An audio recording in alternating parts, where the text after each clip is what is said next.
ونقص من الأموال والأنفس والثمرات وبشر الصابرين.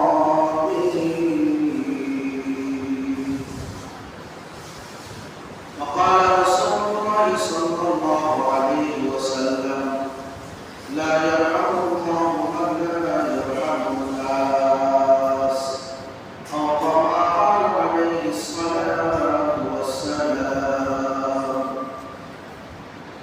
صلوا عليه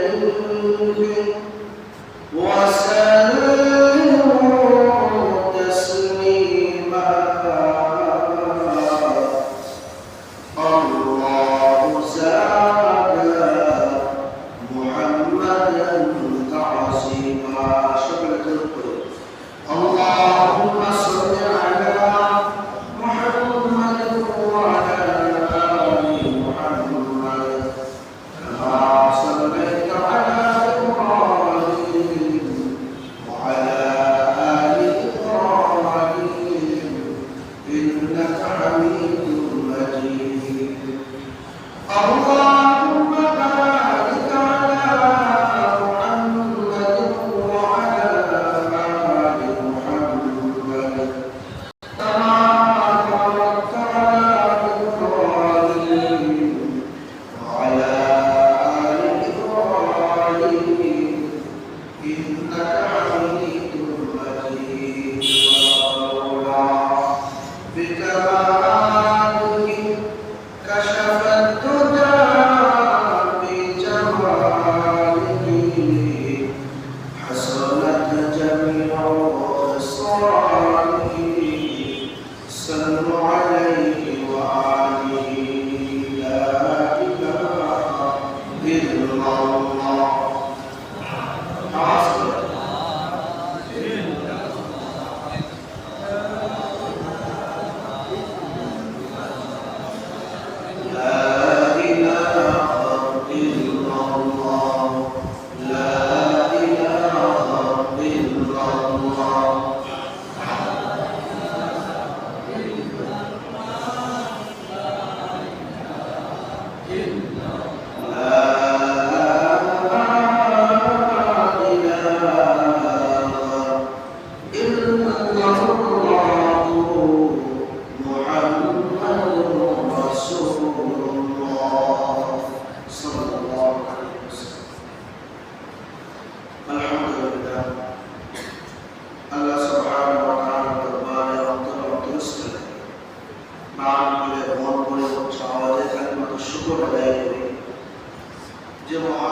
দুর্যোগপূর্ণ পরিবেশে বিভিন্ন দিকে বন্যা কবলিত এলাকা বাংলাদেশের প্রায় 27 থেকে 30টি জেলা পানির নিচে এখন।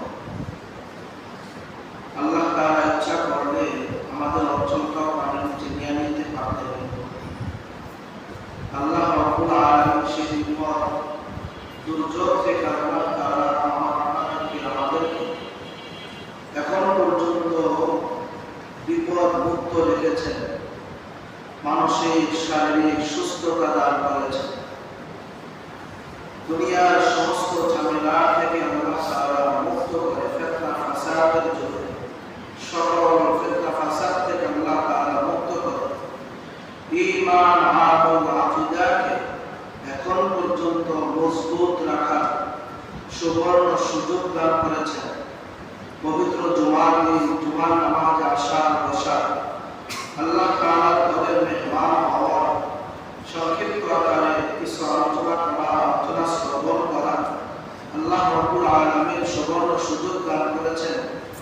সব কিছু মিলিয়ে এই সমস্ত নিয়ামতের পক্ষ থেকে হাজারো লক্ষ কোটি শুকরিয়া আদায় করে একটা বার উচ্চ আওয়াজে কালিমাতুল শুকর আদায় করি আলহামদুলিল্লাহ। সম্মানিত মুহতারাম হাজিরিন, আল্লাহ রাব্বুল আলামিন পৃথিবীর বুকে আমাদেরকে পাঠাইছেন একটা নির্দিষ্ট একটা সময় দিয়ে, একটা নির্দিষ্ট একটা সময়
আধিক্যতা হোক না কেন, যত সম্পদের আধিক্যতা হোক না কেন, আজ পর্যন্ত যত চেহারা সুন্দরওয়ালা, বর্ণের সুন্দরওয়ালা, কণ্ঠের সুন্দরওয়ালা, যত মানুষ যত কিছু থাকুক না কেন, কেউ পৃথিবীতে আজ পর্যন্ত থাকতে পারে না। আজ পর্যন্ত থাকা সম্ভব নয়। কিয়ামত পর্যন্ত কোনো মানুষ থাকতে পারবে? পারবে না। সেই দিনের অপেক্ষায় পৃথিবীর জমিনে যত মানুষ রয়েছে, হিন্দু, মুসলমান, বৌদ্ধ, খ্রিস্টান, সব মানুষ এক বাক্যে এক কথায় মেনে নেয় যে চলে যেতে হবে। কিন্তু এই কথাটা আমরা দিলে আজও পর্যন্ত বদ্ধমূল করতে পারলাম না যে আজকে যদি আমি চলে যাই, আল্লাহ তাআলার কাছে কি জবাব দেব, আল্লাহ তাআলার কাছে কি কৈফিয়ত দেব, আল্লাহ তাআলার কাছে কি ফরিয়াদ জানাবো, আল্লাহ তাআলার কাছে কি ওযর জানাবো, কি ওযরটা নিয়ে আল্লাহ তাআলার দরবারে উপস্থিত হব। আপনার আমার বয়স প্রায় 30, 40, 50, 60, 70, 80 পর্যন্ত হয়ে গেছে। আজও পর্যন্ত আমরা ইসলামের প্রতি পুরোপুরি প্রবেশ করতে পারলাম না। যদিও বেবাস পোশাকে মন থেকে হইতে পারলাম না, আমরা কোনো না কোনো সাইড থেকে আমরা এখন পর্যন্ত পরিপূর্ণ ইমানদার হতে পারলাম না। আল্লাহ রাব্বুল আলামিন সূরা আল-ইমরানের মধ্যে বলেন, ইয়া আইয়ুহাল্লাযীনা আমানু তাকুল্লাহ, ও দুনিয়ার ঈমানদার,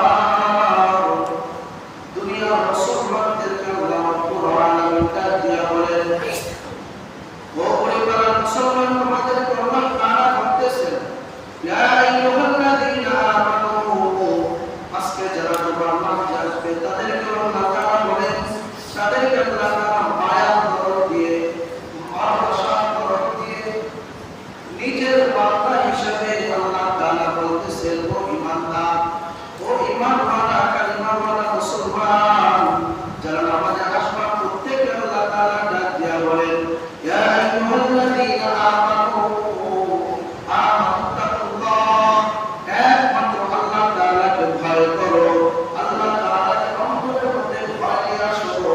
আল্লাহ তাআলার ভয় যদি অন্তরের মধ্যে থাকে মুসলমান, তাহলে ওই মানুষের পক্ষে আদৌ পর্যন্ত এক ওয়াক্ত কেন একটা সিজদা থেকে বিরত থাকা সম্ভব না। কথা বলে ঠিক কিনা? ও দুনিয়ার মুসলমান, আল্লাহ রাব্বুল আলামিনের অন্তরে, আল্লাহ রাব্বুল আলামিনের ভয় যদি কোনো মানুষের অন্তরের মধ্যে যদি থাকে, ওই মানুষটা ফজরের নামাজ বাদ দিয়ে ঘুমায় দেখতে পারে না। ওই মানুষটা যখনের নামাজ বাদ দিয়ে দুনিয়ার কাজে লিপ্ত থাকতে পারে না। ওই মানুষটা যদি বলুক না কেন মুসলমান, ওই মানুষটা যদি বলুক না কেন আমি মুমিন, কিন্তু তার আপন আখলাকে মুমিনের কোনো পরিচয় নাই, তার আপন আখলাকের মধ্যে কোনো ঈমানদারের পরিচয় নাই, তার আপন আখলাকের মধ্যে মুসলমানের কোনো পরিচয় নাই। আল্লাহ রাসূল সাল্লাল্লাহু আলাইহি ওয়াসাল্লাম বলেন, মানুষের মধ্যে থেকে দুইটা ভাগ রয়েছে। এক শ্রেণীর মানুষ হলো ঈমানদার মুসলমান, ঈমানওয়ালা পাক্কা মুমিন মুসলমান। অপর শ্রেণীর, অপর দিক থেকে, পক্ষান্তরে অপর দিক থেকে যদি দেখা যায়, অপর মানুষ হলো বেঈমান আর মুসলিম মুহারাম। যদিও মুসলমান হয় তারপর সে মুহারাম, যদিও মুসলমান হয় তারপর সে বেঈমান, যদিও মুসলমান হয় তারপর সে আল্লাহর সাথে গাদ্দারি করে, যদিও মুসলমানিত্ব দেখায়, কিন্তু সেই মানুষটা ইসলামের চূড়ান্ত শত্রু। ও দুনিয়ার মুসলমান ঈমানদার, আল্লাহ রাব্বুল আলামিন বলেন, ইয়া আইয়ুহাল্লাযীনা আমানু, ও ঈমানদার, যারা নামাজ পড়ো, পাঁচ ওয়াক্ত নামাজ পড়ো, যারা মুমিন মুসলমান, যারা আযানের আওয়াজ শুনলে মন ভালো লাগে না, যাদের আযানের আওয়াজ শুনলে মসজিদে যাইতে মনে চায় না, যাইতে পারলে শরীরের মধ্যে ক্লান্তি ভাব চলে আসে, অস্থিরতা ভাব চলে আসে, নিজেকে অপরাধ মনে হয়, নিজেকে পৃথিবীর জমিনে সবথেকে বড় অপরাধী মনে হয়।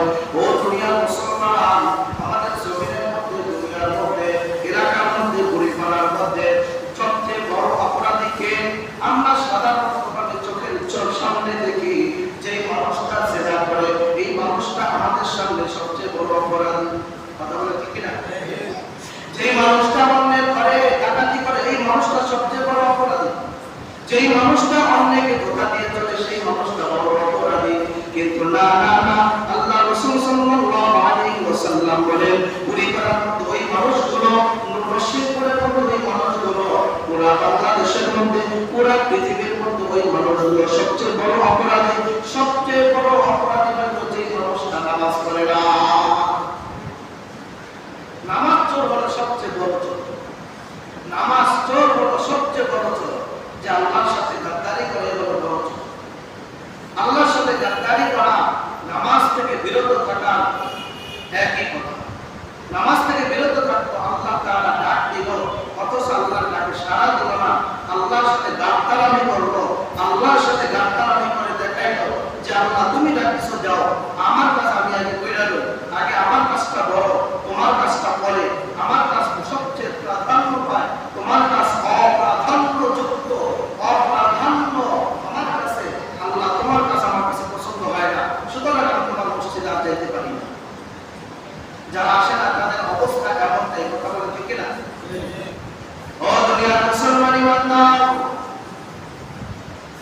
আল্লাহ রাব্বুল আলামিন বলেন ইয়া আইয়ুহাল্লাযীনা আমানু তাকুল্লাহ, আল্লাহ তাআলাকে ভয় করো, আল্লাহ তাআলাকে ভয় করো। ইত্তাকুল্লাহ, আল্লাহ তাআলাকে ভয় করো। কেন ভয় করো? ইয়া আইয়ুহাল্লাযীনা আমানু তাকুল্লাহ হাক্কা তুকাতিহি ওয়া লা তামুতুন্না ইল্লা ওয়া আনতুম মুসলিমুন। আল্লাহ রাব্বুল আলামিন বলেন হাক্কা তুকাতিহি, এমন ভয় করো যেমন তোমার জান চাইতে যেমন ভয় লাগে, যেমন তোমার ভয় যদি তোমার সাপ অথবা তোমাকে হিংস্র কোনো প্রাণী আক্রমণ করার ভয় যদি তোমার উপরে যদি থাকে। ঘরের মধ্যে সাপ প্রবেশ করেছে, ঘরের মধ্যে সাপ প্রবেশ করার সঙ্গে সঙ্গে আপনার অন্তরে আমার অন্তরে ভয় করতে যায় না? এই সাপ যদি কামড় দেয় আপনি আমি ধ্বংস হয়ে যাব। হিংস্র কোনো প্রাণী আপনার আমার এলাকার মধ্যে যদি ঢোকে, চিড়াখানার কোনো বাঘ যদি চলে আসে, তাহলে আপনি আমি ঘরের মধ্যে যেভাবে থাকবো মনে হয় যেন আপনার ঘরের মধ্যে কোনো মানুষই নেই, কোনো আওয়াজই হবে না, মনে হয় যেন কোনো মানুষের এলাকার ভিতরে, এলাকা পুরা একদম পরিষ্কার, রাস্তার মধ্যে কোনো মানুষ নেই। কারণ এলাকার মধ্যে বাঘ ঢুকে গেছে, সামনে পাইলে সিরা ফাইলে একেবারে বিনাশ করে ফেলবে, আপনাকে আমাকে ধ্বংস করে ফেলবে, এই ভয় আপনার আমার অন্তরে আছে না নাই? আওয়াজ দেওয়া বলে আছে না নাই? আছে। আল্লাহ তাআলা বলে এর থেকেও বেশি ভয় করো ওই আল্লাহকে, হাক্কা তুকাতিহি ওয়া লা তামুতুন্না ইল্লা ওয়া আনতুম মুসলিমুন। আল্লাহ রাব্বুল আলামিন বলেন প্রকৃত মুসলমান না হয়, প্রকৃত ঈমানদার না হয়, প্রকৃত মুমিন না হয়, প্রকৃত নামাজি না হয়, প্রকৃত মুসল্লি না হয়, প্রকৃত তুমি আল্লাহর প্রিয় পাত্র না হয় তুমি মৃত্যুবরণ করো না। কে বলছেন কথাটা? আওয়াজ দিয়ে বলি, কে বলেছেন? আল্লাহ তাআলা বলেছেন। আল্লাহ তাআলা বলেন যদি প্রকৃত মুসলমান না হয় তুমি মরিও না, প্রকৃত নামাজি না হয় তুমি মরিও না, প্রকৃত মুসল্লি না হয় তুমি মরিও না, প্রকৃত ঈমানদার না হয় তুমি মরিও না, তুমি প্রকৃত দিনদার না হয়ে মারা যেও না।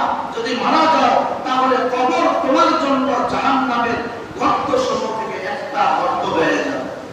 আল কবর মিন রিয়াজিল জান্নাহ আও হুফরাতিন মিন হুফারিন নার।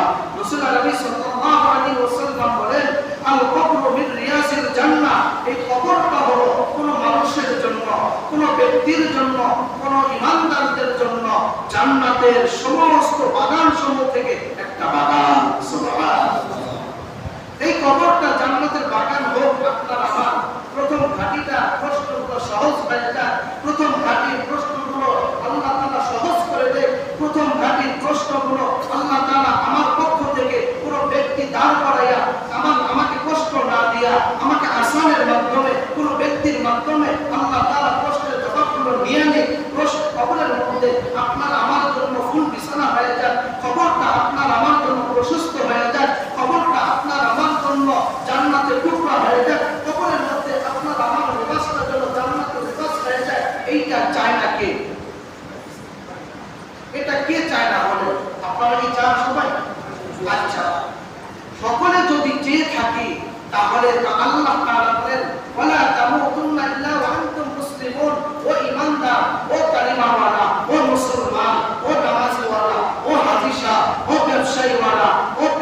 নাই, যারা পৃথিবীতে রয়েছ সকলে এই কথাটা জেনে রাখো, কবরের মধ্যে তোমাকে জিজ্ঞাসা করা হবে না তুমি কোন লেভেলের পীর ছিলে, তুমি কোন লেভেলের ইমানদার ছিলে, তুমি কোন লেভেলের ইমাম সাহেব ছিলে, তুমি কোন লেভেলের কোরআনের হাফেজ ছিলে, মুফতি ছিলে, মুহাদ্দিস ছিলে, মুফাসসির ছিলে, তুমি কোন লেভেলের বক্তা ছিলে, তুমি কোন লেভেলের ধনী ছিলে, তুমি কোন লেভেলের নেতা ছিলা, তুমি কোন লেভেলের রাষ্ট্রনেতা ছিলা, তুমি কোন লেভেলের পররাষ্ট্রমন্ত্রী ছিলা, তুমি কোন লেভেলের স্বরাষ্ট্রমন্ত্রী ছিলা, এটা কবরের মধ্যে জিজ্ঞাসা করবে না। কথা বলা ঠিক কিনা?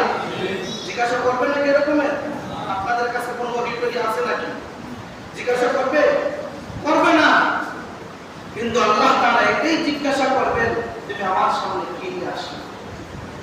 আল্লাহ রাব্বুল আলামিন সূরাতুল হাশরের মধ্যে আল্লাহ তাআলা বলেন, ইয়া আইয়ুহাল্লাযীনা আমানু তাকুল্লাহ ওয়াল তানজুর নাফসুম মা কদ্দামাত লিগাদিন ওয়াত্তাকুল্লাহ ইন্নাল্লাহা খাবীরুম বিমা তা'মালুন। আল্লাহ রাব্বুল আলামিন আবার ইমানদারদেরকে ডাক দিয়ে বলতেছেন, ও ইমানদার, দুনিয়ার মধ্যে তোমরা থাকবা, দুনিয়ার মধ্যে তোমরা চলবা, দুনিয়ার মধ্যে তোমরা আয় ইনকাম করবা, দুনিয়ার মধ্যে চাকরি বাকরি ব্যবসা বাণিজ্য করবা, দুনিয়ার মধ্যে গাড়ি চালিয়ে টাকা ইনকাম করবা, দুনিয়ার মধ্যে তোমরা যেইভাবে টাকা ইনকাম করবা না কেন, তোমাদের টাকা ইনকাম করাটা যদি তোমাদের ভবিষ্যৎ পরিকল্পনা হয়ে থাকে, দুনিয়ায় ভালো থাকার মতো, দুনিয়ায় ভালো চলার মতো, দুনিয়ায় স্বাচ্ছন্দ্য থাকার মতো, দুনিয়ায় যদি তুমি স্বাচ্ছন্দ্য মতো থাকতে চাও, তাহলে তোমাদের টাকা ইনকামের ওখান থেকে একটা অংশ তুমি ডিপোজিট করো। করি না আমরা? ডিপোজিট করি না? ব্যাংক ব্যালেন্স করি না? কেন করি? এই কারণেই করি যে আমরা বয়োজ্যেষ্ঠ অবস্থায় যখন চলে যাব, বৃদ্ধ বৃদ্ধা যখন হয়ে যাব, তখন আমরা যেন ওখান থেকে কিছু লাভবান পাই। আমরা ওইটা দিয়ে আমাদের যখন ইনকাম করতে পারবো না, গায়ের শক্তি থাকবে না, শক্তি ফুরাইয়া যাবে, কথা বলার শক্তি হারিয়ে ফেলবো, বার্ধক্য যখন চলে আসবে, আমার ছেলে সন্তান যখন আমাকে দেখবে না, তখন আমরা ওখান থেকে কিছু টাকা নিয়ে এরপর বাকি জীবনটা কাটাবো, অথবা ওখান থেকে ভবিষ্যতের জন্য জায়গা রাখবো, বিল্ডিং করবো, ভাড়া খাবো, বসে বসে ভাড়া করবো আর ভাড়া খাবো। চাকরি করার ক্ষমতা নাই, শক্তি নাই, সমর্থন নাই, অর্থ নাই, এখন কি করা দরকার? এখন ঘর ভাড়া দিয়ে চলবো। এরকম চিন্তা ভাবনা সকলেরই আছে, সকলের কম বেশি, যার নাই তারও আছে, যার এরকম রক্ত আছে সেও চিন্তা করে আরেকটা বাড়ি করতে পারলে হয়তো বার্ধক্যের সময় যে আরেকটু ভালো থাকতে পারে। এখন মাসে যদি 1 লক্ষ টাকা ভাড়া আসে, তখন 1.5 লক্ষ টাকা যদি ভাড়া আসে, তো আরেকটু ভালো চলা যাবে। এরকম সকলের চিন্তা ভাবনা মনোভাব আছে না নাই? কথা বলেন, আছে না? আল্লাহ তাআলা ঠিক এই কথাগুলোকে আপনার আমার সামনে তুলে ধরে বলতেছে সূরা হাশরের মধ্যে বলেন, ইয়া আইয়ুহাল্লাযীনা আমানু তাকুল্লাহ ওয়াল তানজুর নাফসুম মা কদ্দামাত লিগাদিন ওয়াত্তাকুল্লাহ ওয়াল তানজুর, তোমরা লক্ষ্য করো, নাফসুম মা, নিজের প্রতি নিজের প্রতি লক্ষ্য করো, নিজের প্রতি খেয়াল করো, খেয়াল করে করে নিজের প্রতি চিন্তা ভাবনা মনোভাব নিয়ে এরপরে তুমি সামনে অগ্রসর হও। তুমি ভবিষ্যতের জন্য কি করবা, তুমি ভবিষ্যতের জন্য কি রাখবা, তুমি আখিরাত হইলো তোমার ভবিষ্যৎ, আখিরাত হলো তোমার ডিপোজিট, আখিরাত হইলো তোমার ভবিষ্যৎকাল, আর চিরন্তর ভবিষ্যৎ, যেই ভবিষ্যৎ শুরু হবে শেষ হবে না, যেই ভবিষ্যতের শুরু আছে শেষ নাই, দুনিয়ার শুরু আছে শেষও আছে। ও দুনিয়ার মুসলমান ইমানদার, আল্লাহ রাব্বুল আলামিন সূরাতুল বাকারার মধ্যে আল্লাহ তাআলা বলেন, ওয়ালা নাবলুওয়ান্নাকুম বিশাইইন মিনাল খাউফি ওয়াল জুউ। আল্লাহ রাব্বুল আলামিন বলেন, আমি আল্লাহ তোমাদেরকে পরীক্ষা করব, আমি আল্লাহ তোমাদেরকে পরীক্ষা নিব, পরীক্ষার মধ্যে ফেলাইয়া দিব। ওয়ালা নাবলুওয়ান্নাকুম বিশাইইন, বিভিন্ন ধরনের পরীক্ষা, বিশাইইন মিনাল খাউফ, 1 নাম্বার পরীক্ষা হলো তোমাদেরকে ভয় দেখাবো। আল্লাহ তাআলা বলেন, জাতি যখন আল্লাহ তাআলা থেকে দূরে সরে যায়, মুসলমান যখন আল্লাহ থেকে দূরে সরে যায়, আযান হওয়া সত্ত্বেও মসজিদে আসে না, আযান হওয়া সত্ত্বেও নামাজে খেয়াল করে না, বিমানদারের পক্ষেই নাই, সে চেষ্টা করে বেঈমানের পক্ষে থাকার, ব্যক্তিগত স্বার্থের জন্য কাটানোর চেষ্টা করে। আল্লাহ তাআলা বলেন, আমি তোমাকে কিন্তু ভয় দেখাবো। কি রকমের ভয়? তোমার অসুস্থতার ভয় দেখাবো, তোমার রোগ শোকের ভয় দিব, তোমার অর্থের ভয় দিব, তোমার মান সম্পদ নষ্ট হওয়ার ভয় দিব, এমন সম্পদ সম্পদ নষ্ট হবে, বন্যা কবলিত হয়ে তোমার সম্পদ নষ্ট হয়ে যাবে, নদী ভাঙনে তোমার সম্পদ বিলীন হয়ে যাবে। আল্লাহ তাআলা বলেন মিনাল খাউফি ওয়াল জু', আমি এমন পানি দেব মিনাল খাউফি ওয়াল জু' ওয়া নাকসিম মিনাল আমওয়াল, তোমার সম্পদ নষ্ট হওয়ার থেকে, তোমার সম্পদ নদীতে বিলীন হয়ে যাওয়ার সম্পর্কে, তোমার সন্তান ইন্তেকাল করার থেকে আমি বিভিন্নভাবে তোমাকে ভয় দেখাইব, বিভিন্নভাবে তোমাকে পরীক্ষা নিব। এই পরীক্ষায় যদি তুমি উত্তীর্ণ হতে পারো, তুমি হইল পাক্কা ঈমানদার। মিনাল খাউফি ওয়াল জু' ওয়া নাকসিম মিনাল আমওয়ালি ওয়াল আনফুসি ওয়াস সামারাত ওয়া বাশশিরিস সাবিরিন। আর এমন সময় তোমার জন্য সুসংবাদ হইল, যারা ধৈর্যশীল হবে, যারা ধৈর্যের সাথে থাকবে, যারা ধৈর্যশীল হবে, ধৈর্যশীলতা হবে। আল্লাহ তাআলা বলেন ওয়া বাশশিরিস সাবিরিন, তাদের জন্য রয়েছে সুসংবাদ, তাদের জন্য রয়েছে সুসংবাদ। ও দুনিয়ার মুসলমান, আল্লাহ রাব্বুল আলামিন কয়েকটা আয়াত আগে আল্লাহ তাআলা বলতেছেন ইয়া আইয়ুহাল্লাযীনা আমানু ইসতাঈনু বিস-সাবরি ওয়াস-সালাহ ইন্নাল্লাহা মা'আস-সাবিরিন। আল্লাহ রাব্বুল আলামিন বলেন হে ঈমানদারগণ, ইয়া আইয়ুহাল্লাযীনা আমানু ইসতাঈনু, তোমরা আমার কাছে সাহায্য চাও, ইসতাঈনু বিস-সাবরি ওয়াস-সালাহ, দুইটা মাধ্যম। কয়টা মাধ্যম? এক নাম্বার হলো বিস-সাবরি, নামাজ এবং ধৈর্যের মাধ্যমে। প্রথম নাম্বার হলো ধৈর্যের মাধ্যমে, ধৈর্য ধারণ করো, ধৈর্যের মাধ্যমে তুমি আমার কাছে সাহায্য চাও। দ্বিতীয় নাম্বার হলো সালাহ, নামাজের মাধ্যমে তুমি আমার কাছে সাহায্য চাও। ইন্নাল্লাহা মা'আস-সাবিরিন, আল্লাহ তাআলা তাকিয়া বলেন অবশ্যই অবশ্যই নিশ্চয়ই অবশ্যই আমি ধৈর্যশীলতার সাথে আছি। সুবহানাল্লাহ। আল্লাহ তাআলা বলেন যদি ধৈর্য ধরতে পারো এবং নামাজের মাধ্যমে আল্লাহর কাছে সাহায্য চাইতে পারো, আমি আল্লাহ তোমাদের সাথে আছি। ও দুনিয়ার মুসলমান ঈমানদার, শুধু তাই নয়, এখন বর্তমানের দিকে তাকাইলে ধৈর্য ধরা ছাড়া আর কোনো উপায় নাই। ভারত এমন একটা অবস্থা পরিস্থিতি আমাদের করে দিয়েছে, মাঝে মাঝে অনেক রাষ্ট্র রয়েছে, এক রাষ্ট্রের সাথে আরেক রাষ্ট্র মিলিত, এক দেশের সাথে আরেক দেশ মিলিত, এক নদীর সাথে আরেক নদী মিলিত, এমন বহু নদী রয়েছে, একই নদী একাধিক রাষ্ট্রের সাথে আছে। আছে না এরকম অনেক নদী? আছে। এক এক নদী, একই নদী এক এক রাষ্ট্রের উপর দিয়ে চলে গেছে, কিন্তু এখানে আন্তর্জাতিক ট্রাইব্যুনালের মাধ্যমে এরকম কোন আইন করা হয় না যে তুমি তোমার ইচ্ছা মতো তুমি নদীর মধ্যে বাদ দাও, তুমি তোমার ইচ্ছা মতো নদী তুমি ছেড়ে দাও, বাদ দাও, আবার তোমার যখন সমস্যা হবে তুমি না জানাইয়া হঠাৎ তুমি নদীর পানি ছেড়ে দিবা, তুমি পার্শ্ববর্তী রাষ্ট্রের মানুষদেরকে তুমি বিপদগামী করবা। এই রকমের কোন ট্রাইব্যুনালের, আন্তর্জাতিক ট্রাইব্যুনালের কোন আইন নাই, এরকম কোন আইন নাই। এটা হলো একদম রাষ্ট্রদ্রোহী, এটা হলো আন্তর্জাতিকভাবে অপরাধী হিসাবে স্বীকৃত। কথা বলেন ঠিক কিনা? শুধু তাই নয়, বিগত দিনগুলো আমরা যত দেখেছি, আমরা যত পরিলক্ষিত করেছি, প্রত্যক্ষ পরোক্ষ সর্বদিক থেকে দেখা যায় আমাদের ভারত আমাদের উপরে চতুর্দিক থেকে জুলুম নির্যাতনের দিকে, চতুর্দিক থেকে আমাদের উপরে জুলুম নির্যাতন একের পর এক চালায় যাইতেছে। কথা বলে ঠিক কিনা? শুধু তাই নয়, আমাদের যত বর্ডার রয়েছে, বর্ডারের মধ্যে শুধু মানুষদেরকে হঠাৎ করে গুলি করে মেরে ফেলা হইতেছে। কোনো প্রতিবাদ করার ক্ষমতা বাংলাদেশের ছিল না এতদিন। শুধু তাই নয়, এক এক সময় এক একটা সিজন চলে আসে, দেখা যায় হঠাৎ করে বৃষ্টির সিজনে পানি বেশি, পানি ছাড়ার আগে আমাদেরকে জানায়, বাংলাদেশ প্রধান যারা থাকে তাদেরকে জানায় যে আমাদের দেশে পানির পরিমাণ বেশি, একটু পানি ছাড়তে হবে, নাইলে আমাদের দেশে ক্ষতি হইতেছে। ঠিক আছে, এই দেশ থেকে যখন অনুমতি দেয় তারপরে কিছু পানি ছাড়া হয়। এখন কিন্তু হঠাৎ করে এমন একটা পরিস্থিতি করে ফেলেছে, হঠাৎ করে রাত্রবেলা কোনো ভোট দেওয়া হয় নাই, কোনো জিজ্ঞাসা করা হয় নাই, রাতের অন্ধকারে মানুষ যখন ঘুমে নিমজ্জিত, মানুষ যখন ঘুমে বিভোর, অন্ধকারাচ্ছন্ন মানুষের এই মানুষদেরকে পানিতে ডুবাইয়া মারার জন্য হঠাৎ করে তাদের সুইচ গেট খুলে দিয়েছে। কথা বলে ঠিক কিনা? শুধু তাই নয়, এই মানুষগুলোকে মারার জন্য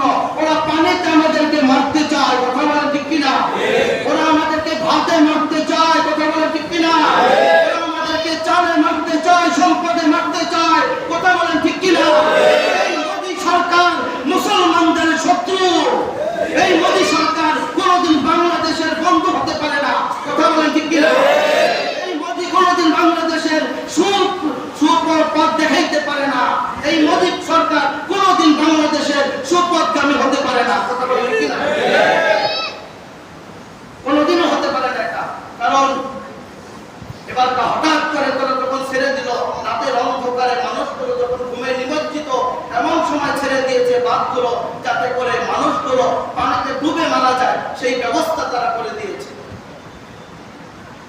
বাংলাদেশ বর্তমান সরকারের প্রতি আমাদের আকুল আবেদন জানানো উচিত, যেন এটার জন্য পদক্ষেপ নেওয়া হয়, যেন তাদের বিরুদ্ধে কোনো মামলা দায়ের করে, আন্তর্জাতিক মামলা দায়ের করে এরপর তাদেরকে মামলার কাঠগড়ায় দাঁড় করানো উচিত। কথা বলে ঠিক কিনা? দুনিয়ার মুসলমান চতুর্দিক থেকে আমরা তাদেরকে গ্যাসের খনি দিয়েছি, আমাদের দেশ থেকে তারা বিদ্যুৎ নিয়েছে, আমাদের দেশ থেকে আমাদের দেশে তারা বিভিন্ন ধরনের ব্যবসা বাণিজ্য করতেছে, আমাদের দেশে তারা বিভিন্ন ভাবে ব্যবসা করে তাদের লাভ্যাংশ নিয়ে যাইতেছে। ঈদের কোরবানির সময় দেখা যায়, কোরবানির সময় তারা চামড়ার দিকে লাভ্যাংশ নিয়ে চামড়ার দাম কমায়া মুসলমানদের মাদ্রাসাগুলোকে কলিজাগুলোকে ধ্বংস করে দিতেছে। কথা বলে ঠিক কিনা? অথচ তারপরও এমন স্বৈরাচারী একজন শাসক ছিল, যেই শাসকের এর বিরুদ্ধে কোনো কথা বলে নাই, জালিম বাদশাহ এর বিরুদ্ধে কোনোদিন কথা বলে নাই, কোনোদিন বলে নাই যে আমাদের চামড়ার দাম পূর্ণ দাম দিতে হবে, কোনোদিন বলে নাই আমাদেরকে হঠাৎ করে কেন পানি ছাড়ো, কোনোদিন বলে নাই আমরা কেন গ্যাস তোমাদেরকে দিব, কোনোদিন বলে নাই আমাদের দেশে তোমাদের ট্রেন দিয়া কিভাবে তোমরা ব্যবসা করবে এটা দেওয়া যাবে না। আজ পর্যন্ত কোনোদিন বলে নাই। বলছে কিনা? বলে নাই। কারণ কি? তার সাথে তাদের আন্তরিকতার সম্পর্ক রয়েছে, যেই সম্পর্কের কারণে দেশ থেকে উধাও হয়ে মানুষদেরকে ফাঁকি দিয়ে, মানুষদেরকে বিপদজনক করে এই দেশটাকে একদম বিলীন করে দিয়ে নিজের স্বার্থ হাসিলের জন্য ভারত গিয়ে উঠে বসছে। কথা বলে ঠিক কিনা? নিজের স্বার্থ হাসিলের জন্য, নিজের ক্ষমতা টিকিয়ে রাখার জন্য মোদির কাছে গিয়ে সম্পর্ক করতে গেছে। ওই মোদি কোনোদিন সম্পর্ক দিতে পারবে না। এখন আবার কথা আসতেছে যে ভারত তাকে রাখতে চাইতেছে না, তাকে আবার ফেরত দিতে চায়। আচ্ছা বলুন, কতদিন আপনাকে মেহমান হিসেবে রাখবেন? আপনার বাসায় আমার বাসায় যদি কোনো মেহমান আসে, কতদিন আর রাখবেন? কতদিন আর রাখা সম্ভব? মেহমান তো বেশি দিন রাখা যায় না। এখন ওখানে গুঞ্জন শুরু হয়ে গেছে, বাংলাদেশকে কেন্দ্র করে পাকিস্তানের মধ্যে গুঞ্জন শুরু হয়ে গেছে, বাংলাদেশকে কেন্দ্র করে ইন্ডিয়া ভারতের মধ্যে গুঞ্জন শুরু হয়ে গেছে। কথা বলে ঠিক কিনা?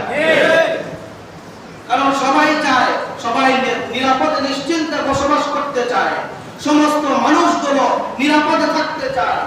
কথা বলে ঠিক কিনা? নিজের অধিকার নিয়ে বাঁচতে চায়, বাঙালি জাতি নিজের অধিকার নিয়ে বাঁচতে চায়, নিজের অর্থের পরাধীনতা আর পছন্দ করে না। বহু বছর 16-17 বছর পরাধীনতার মধ্যে ছিল, 16-17 বছর পরাধীনতা নিয়েছিল, আর থাকতে চায় না। ও দুনিয়ার মুসলমান, এখন আবার ভারত আমাদের উপরে চেপে বসছে, ভারত আমাদের উপরে জুলুম নির্যাতনের সিস্টেম লোলার চালিয়ে মানুষদেরকে নিমেষে শেষ করে দেওয়ার জন্য পায়তারা করতেছে। কথা বলে ঠিক কিনা? যদি মনে করো এই দেশ থেকে ওখানে গিয়ে মোদির সাথে সম্পর্ক করে দেশের মানুষগুলোকে মারতে চাও, তাহলে তোমার অবস্থা ভালো হবে না, তোমার অবস্থা আল্লাহ তাআলা ভালো করবেন না। তোমাকে একদিন আল্লাহর কাঠগড়ায় দাঁড়াইতে হবে। তুমি যতই জুলুম করো না কেন, তুমি মোদির সাথে যদি সম্পর্ক করো না কেন, তো মোদি তোমাকে আর হাসরের ময়দানে বাঁচাইতে পারবে না। এই মোদি তোমাকে দুনিয়াতে বাঁচাইতে পারবে না।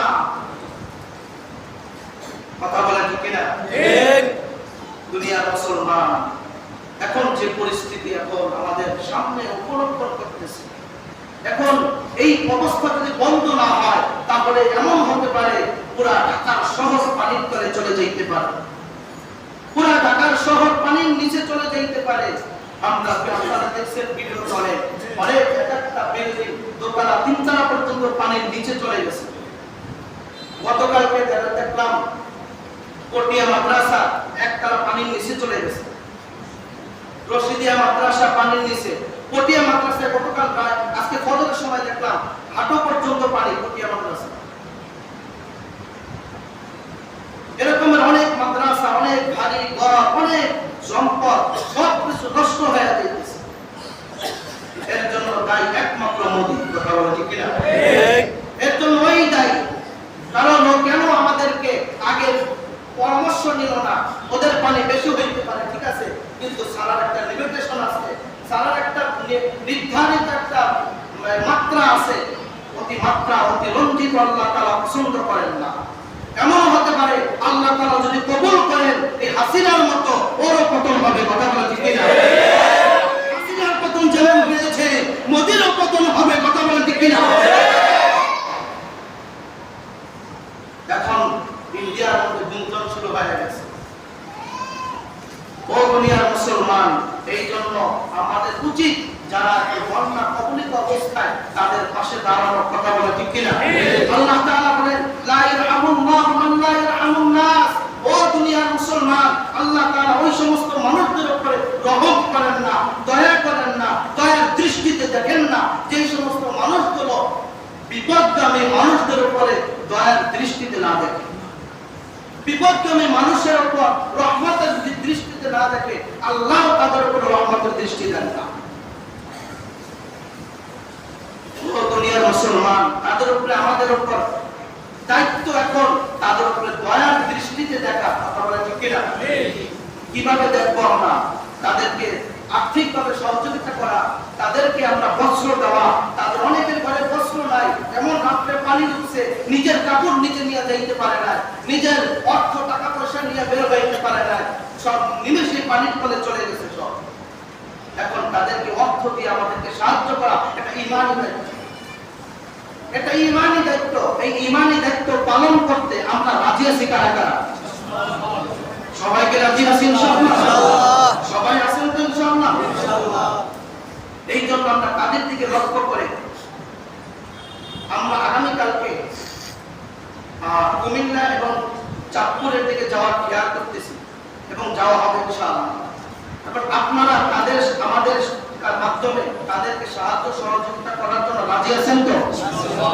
কে আছেন এখানে এই মুহূর্তে? কে আছেন আপনারা তাদেরকে সহযোগিতার জন্য একটু সাহায্যের হাত বাড়ান? প্রতি কাতার থেকে একজন করে